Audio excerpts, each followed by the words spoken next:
गृणन् पुत्रोपचारितम्।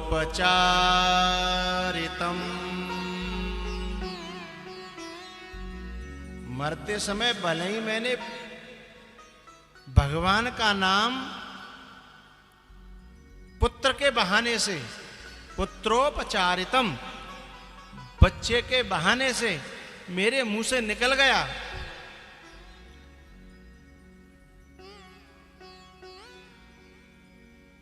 और मुझे भगवान के दूतों ने बचा लिया। अब मैं इस जिंदगी को दुनिया में नहीं लगाऊंगा, क्योंकि अब ये जिंदगी भगवान की दी हुई है, इसे अब केवल भगवान में लगाऊंगा। उस दिन से अजामिल ने भगवान का भजन शुरू कर दिया और अपने आप को भगवान के चरणों में समर्पित कर दिया। लेकिन एक मैं जो नई बात कहने जा रहा था वो ये है कि वो जो समय था अजामिल का, वो अंतिम समय नहीं था। बात समझ में आ रही है? यमराज के दूत लेने आए और भगवान के दूतों ने बचाया और अजामिल बच गया, और फिर भगवान का नाम जपता है। और कहा जाता यह है कि अंतिम समय पर जब भगवान के दूत आए, वो अजामिल का अंतिम समय नहीं था। अंतिम समय होता तो यमराज के दूत नहीं ले जाते, तो कम से कम भगवान के दूत तो ले जाते।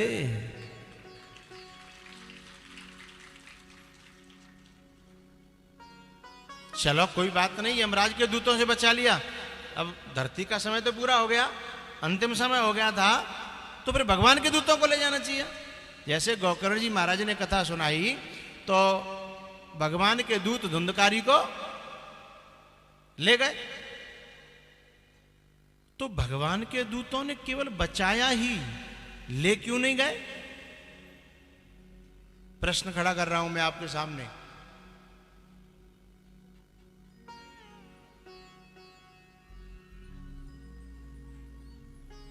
हैं? अच्छा, तो फिर यमराज के दूत लेवे कहीं आए हैं? अब भेजे हुए आए तो लेवे क्यों ये? फिर टाइम ना हो तो यमराज पे गलती है गई।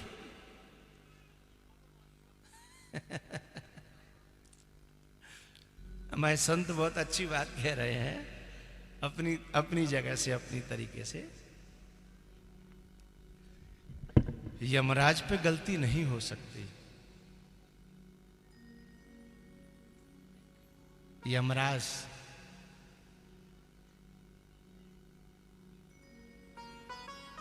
यमराज कोई ये जांच की मशीन नहीं है। ये मशीनें कभी बीपी को 120 बताती हैं, तो कभी 140, तो कभी 160 बता देती हैं। इनकी जांचों में गड़बड़ी हो सकती है, लेकिन यमराज की जांच में गड़बड़ी नहीं हो सकती।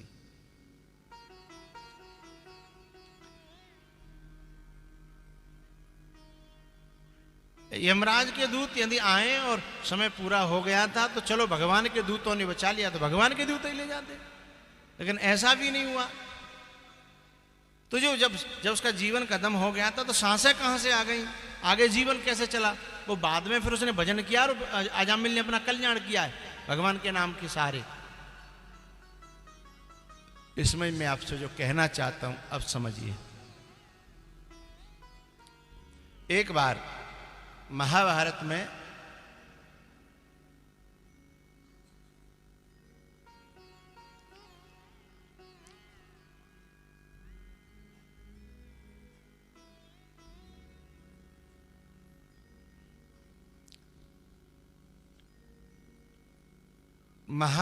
में युद्ध चल रहा था,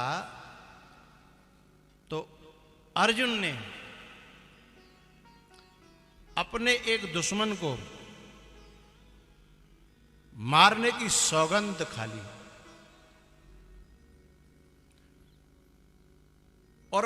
आज मैं यदि नहीं मार पाया तो मैं स्वयं अपनी चिता जला करके उसमें भस्म हो जाऊंगा। वो दुश्मन का नाम भूल रहा हूं मैं, है जयद्रथ, है ना, जयद्रथ। जयद्रथ को मारने की कसम खाई और बोली न मार पाया मैं, आज के दिन डूबने से पहले, सूर्य डूबने से पहले तुम्हें आज स्वयं को खत्म कर दूंगा।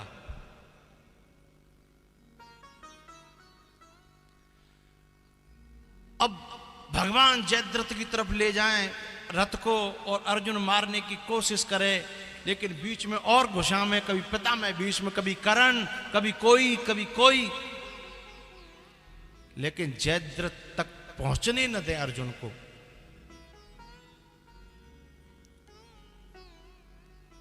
और जयद्रथ केवल भागे।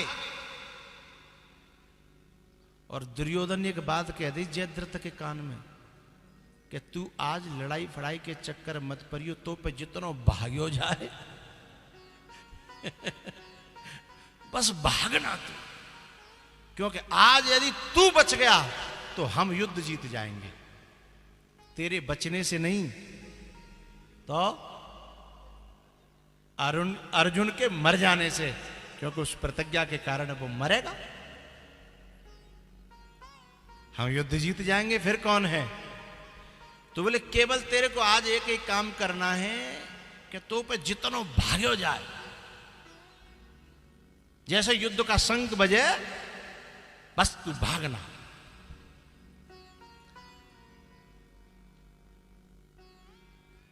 एक बार रावण की सेना में हाहाकार मचा दिया भगवान ने, राम ने रावण की सेना में।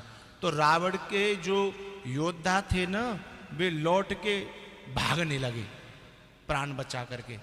तब रावण ने कहा कि मैंने तुम्हें अब तक घी, दूध और तनख्वाह और पेंशन और फंड जाके ले नहीं दे हते कि तुम युद्ध जब मुंह पे जान पे आवे तो घर भागे जाओ।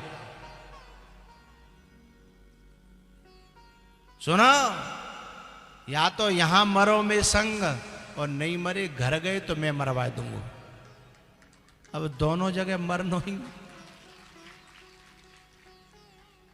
रावण कहता है कि पीठ मत दिखाना, चाहे मर जाना। और मैं तो कहता हूं हर सेना का सेनापति कहता है कि बाण या गोली खानी हो तो सीने पे खाना, पीठ पे मत खाना, है। हर सेना का सेनापति कहता है कि बाण या सीनी या बाण या गोली या तलवार जो खानी हो सीने पे खाना, पीठ पे मत खाना। यानी भागना मत, भगोड़ा मत बनना, ये तो कहते हैं। और आज पूरी सेना का मालिक दुर्योधन कह रहा है जयद्रथ कि आज लड़ना मत, तो पे जितना भागो जाए बस उतना भागना। उल्टा हो रहा है ना, है? तू भागना। आज जयद्रथ भागा।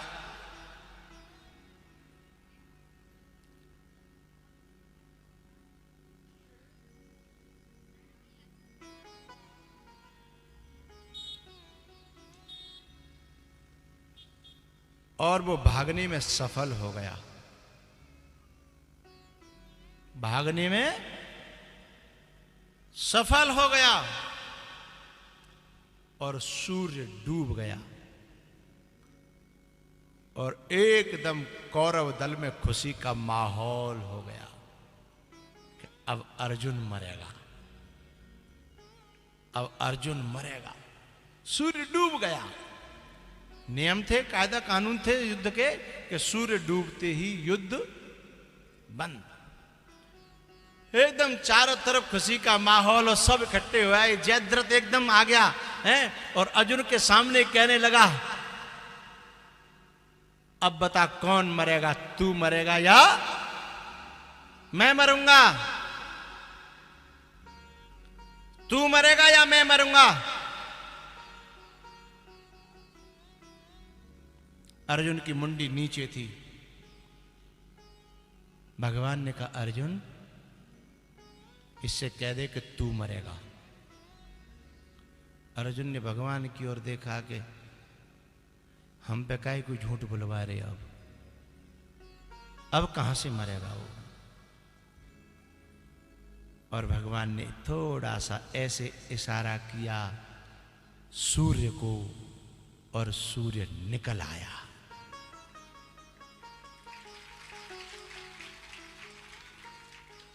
और जैसे सूर्य निकला, एकदम कौरव सेना में हाहाकार मच गया। और भगवान ने कहा, जल्दी धनुष उठा और मार दे। बाण चढ़ाया और जयद्रथ पहले तो रथ से भाग रहा था, अब तो खुशी के मारे रथ से उतर आया था ना, कहने लगा था, अरे अर्जुन चल तेरी चिता बनाएंगे। खुशी नीचे उतर आया था, अब तो रथ भी हाथ नहीं आया, पैदल भागने लगा। पहले दुर्योधन कह रहा था कि तुम भाग जाते तो भाग ले, अब अर्जुन कह रहा है कि तुम भाग जा तो भाग ले। हाँ? और जयद्रथ को समाप्त कर दिया।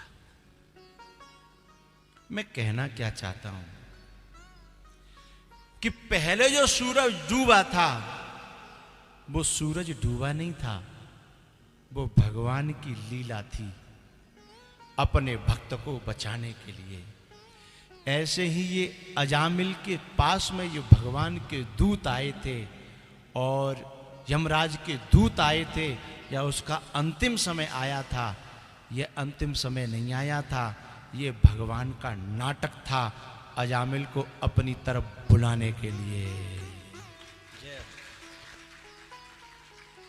नहीं तो फिर अजामिल बचता कैसे? समय आ गया तो, या इधर नहीं, चलो उधर नहीं तो इधर जाना था, लेकिन समय आया नहीं था। जैसे वो समय सूर्य समय से डूबा नहीं था, समय से पहले ही डुबाया गया था, ऐसे ही समय से पहले ये दुर्घटना घटित की गई थी।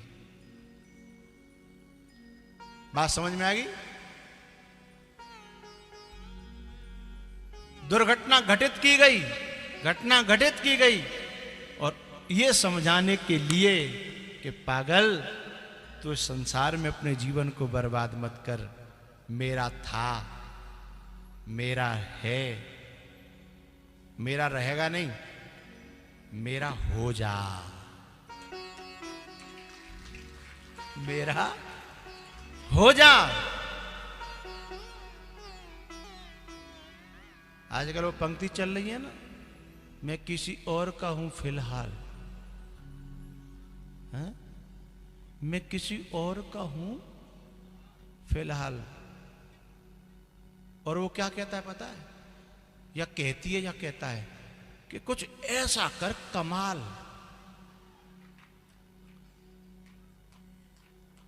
कमाल करेगा तभी तेरी बनूंगी, या को मतलब तू कमाली के संग जाएगी, है? कुछ ऐसा कर कमाल कि मैं तेरी हो जाऊं, किसी और की हूं फिलहाल, है? कोई समझदार होगा ना तो वो तो न्यू और कहेगा तू जाके तय की रहे। हाँ,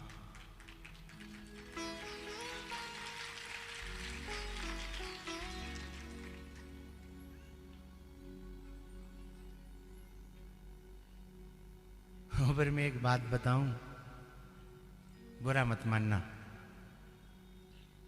तुम भी मत मानना और टिकटॉक वाले भी मत मानना,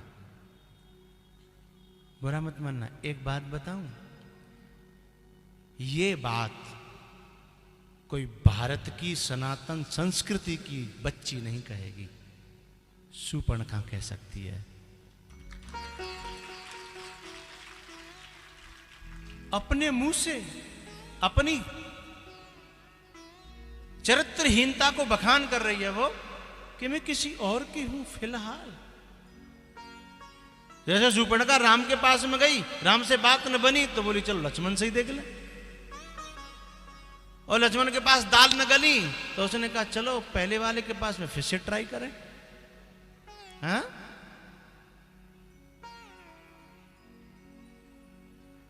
अपने आप अपनी गंदगी का बयान कर रही हूं, मैं किसी और की हूं फिलहाल।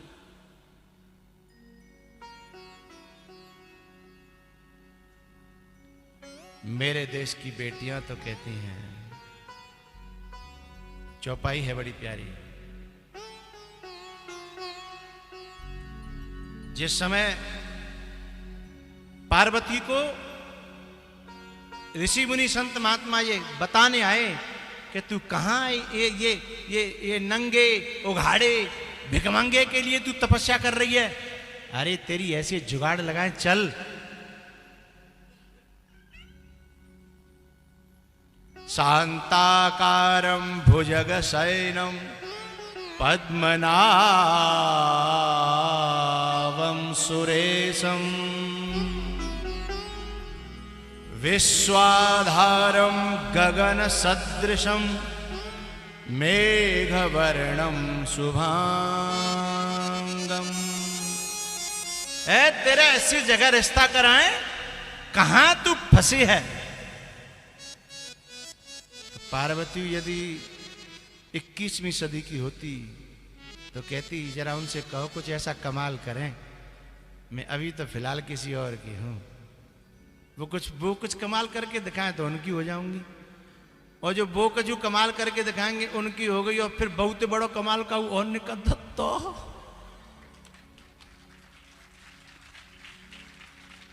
एने के जोरते बजाओ, क्या मरी मराई बजाते यार।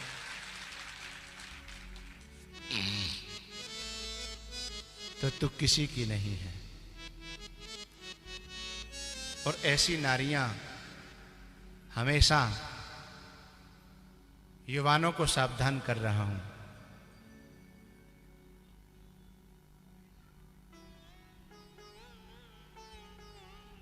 सतर्क रहिएगा।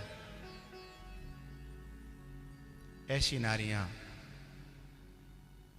बड़े बड़े लंका जैसे महलों को भी मिट्टी में मिला देती हैं, जो इस प्रकार की भावनाएं रखती हैं।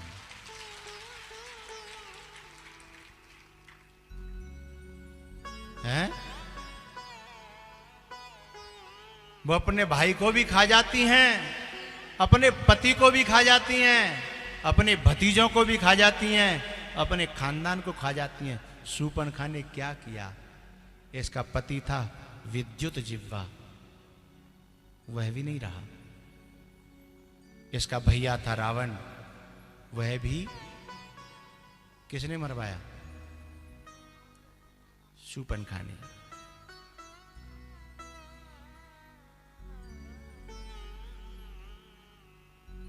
लेकिन पार्वती ने क्या उत्तर दिया पता है?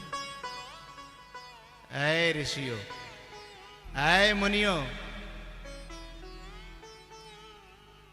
तुम कहां आए हो? गलत जगह आ गए हो, रॉन्ग नंबर डायल किया है तुमने, गलत जगह आ गए हो।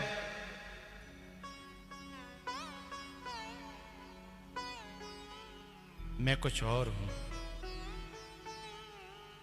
मैं कुछ और हूं,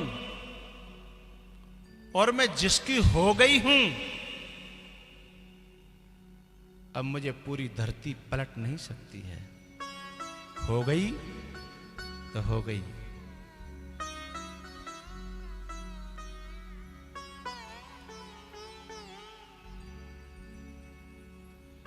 जन्म कोटि लगी रगर हमारी,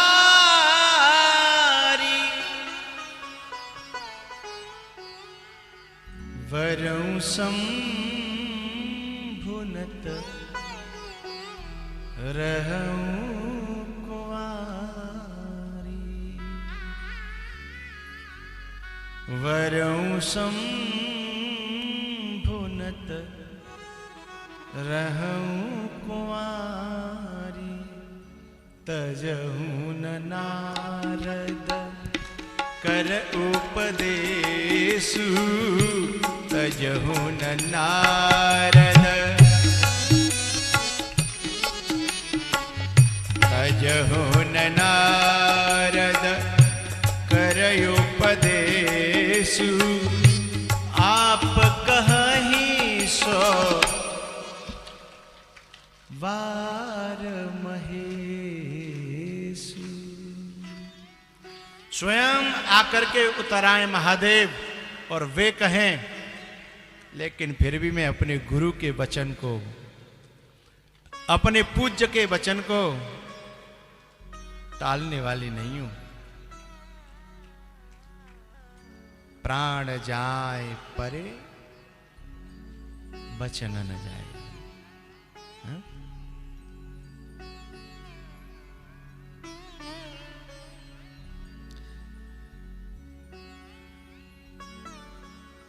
ये लीला थी भगवान की। वो समय नहीं था सूर्य के डूबने का, डुबाया गया था। हैं? ऐसे ही अपने अजामिल को बचाने के लिए घटना घटित की गई थी।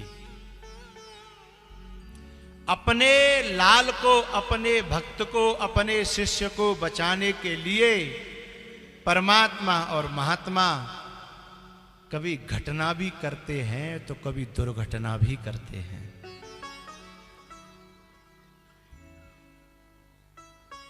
क्योंकि गांव की कहावत है कि जब घी से, जब माखन टेढ़ी, कैसे है? सीधी उंगली से न निकले तो उंगली टेढ़ी करनी पड़ती है।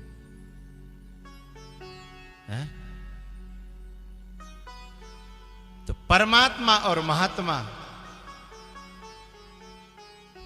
परमात्मा और महात्मा घटना भी घटित करता है और जरूरत पड़े तो दुर्घटना भी घटित करता है।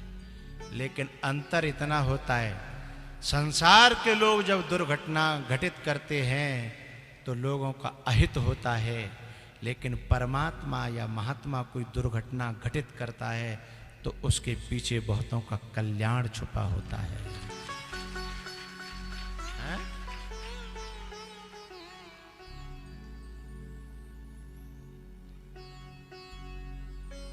अजामिल का कल्याण हुआ।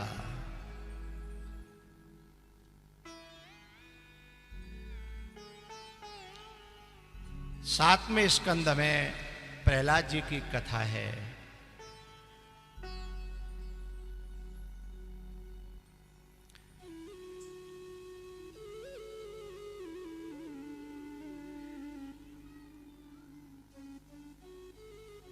प्रहलाद जी हिरण्यकश्यपु के पुत्र हैं, राक्षस के, और मां भक्त है कयादु।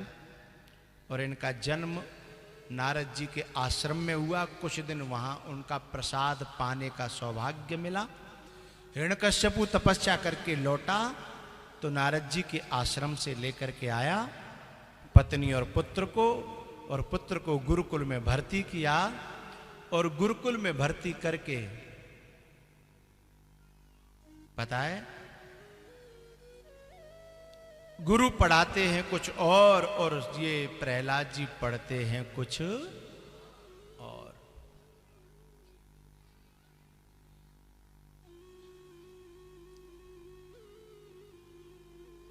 क्योंकि गामन की कहावत है कि मोर तो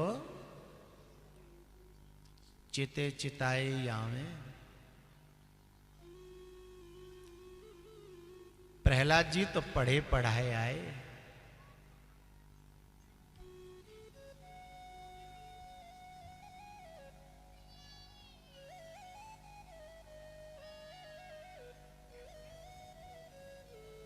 संडा मर्क जो गुरु हैं पढ़ा पढ़ा के परेशान हो गए, लेकिन उनकी पढ़ाई प्रहलाद जी की समझ में नहीं आती।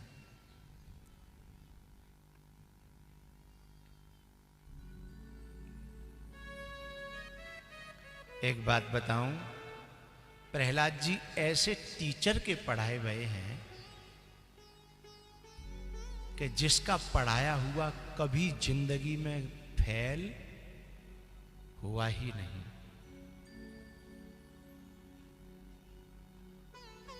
कौन है वो टीचर?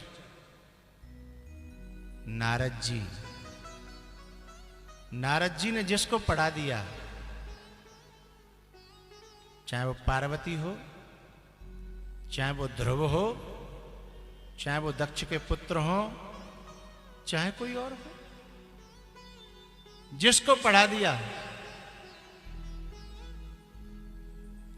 और पता है, नारद जी ऐसी विद्या पढ़ाते हैं जिसे पढ़ने के बाद फिर कुछ पढ़ना बाकी रहता ही नहीं है।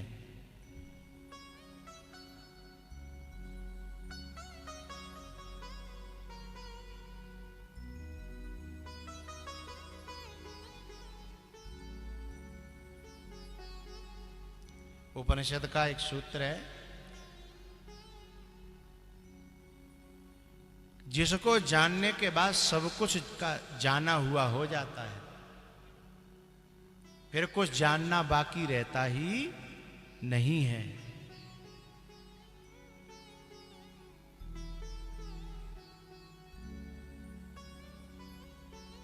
और नारद जी जब किसी को जनाते हैं, पढ़ाते हैं ना, तो फिर वो फेल नहीं होता। इसलिए प्रहलाद जी फेल नहीं हो रहे, नारद जी के पढ़ाए हुए हैं।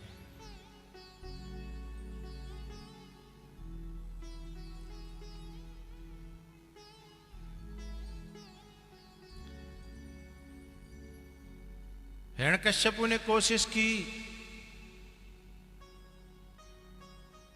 कि भाई इसे राक्षसी विद्या पढ़ाओ, ये बाबा जियों की महात्माओं की विद्या क्यों पढ़ा रहे हो उसको? मुझे तो राक्षस बनाना है, कोई महात्मा थोड़ी बनाना है।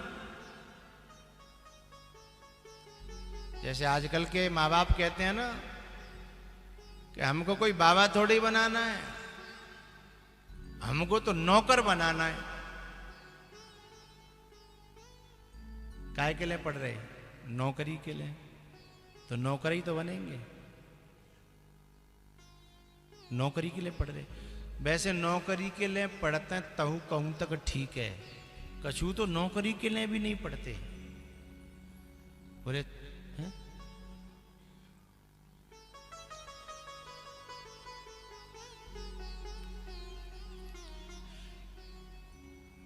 एक बालक रहे क्लास में, बिल्कुल गधा पढ़ने लिखने में। एक दिन मास्टर ने पूछा कि तू न पढ़ता है न लिखता है, पर क्लास नहीं छोड़ रहा, फिर तू आता ही क्यों है? तू चाहता क्या है ये बता। तो उसने कहा कि बहू। चाहता क्या है? बोले बहू। अरे बेवकूफ, मैं ये नहीं पूछ रहा, मैं ये पूछ रहा हूं कि तू मतलब बनना क्या चाहता है? तो बोला दूल्हा।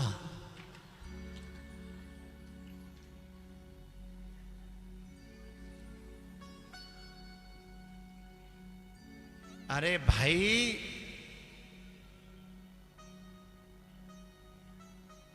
हम कुछ और पूछ रहे।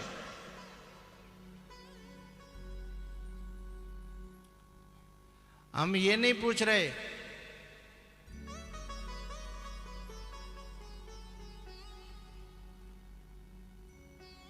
बोले जो तुम पूछ रहे वो मेरी समझ में नहीं आ रही, क्योंकि मेरे दिमाग में जो बैठ गई है मेरी समझ में वही आती है बस।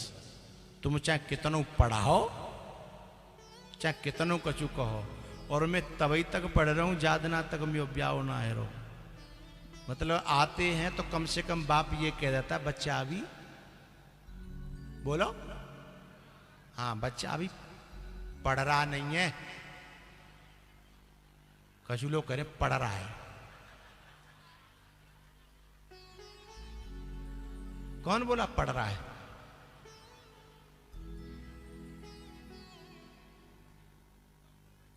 अच्छा, आप बोले पढ़ रहा है।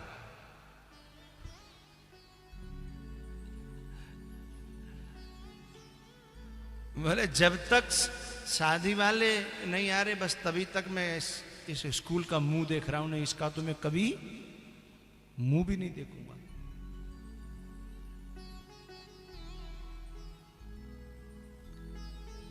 तो नारद जी जो विद्या पढ़ाते हैं ना, तो संसार के लोग पढ़ाते हैं नौकर बनाने के लिए, और विद्या के बारे में तो कहा गया है या विद्या सा विमुक्त, ये विद्या वो है जो मुक्ति प्रदान करे।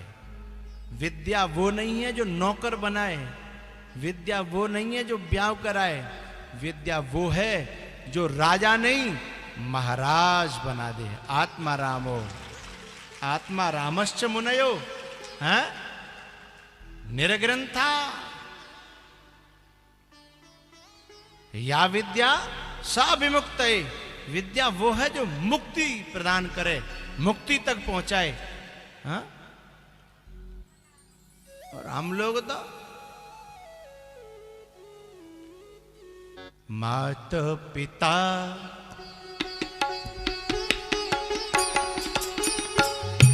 माता पिता बालकन बुलावहि, माता पिता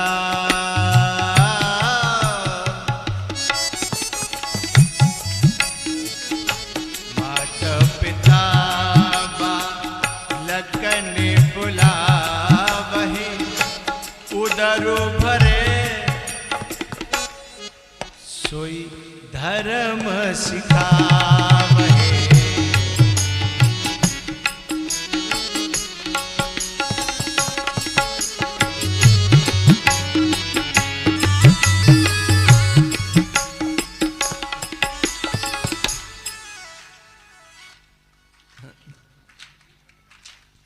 अरे बस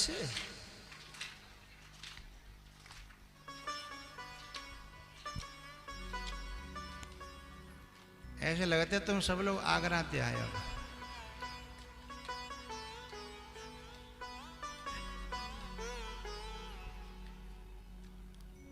माता पिता बालकन बुलावहि, उदर भरे सोई धर्म सिखावहि। आजकल तो माँ बाप जो है अपने बच्चे को वह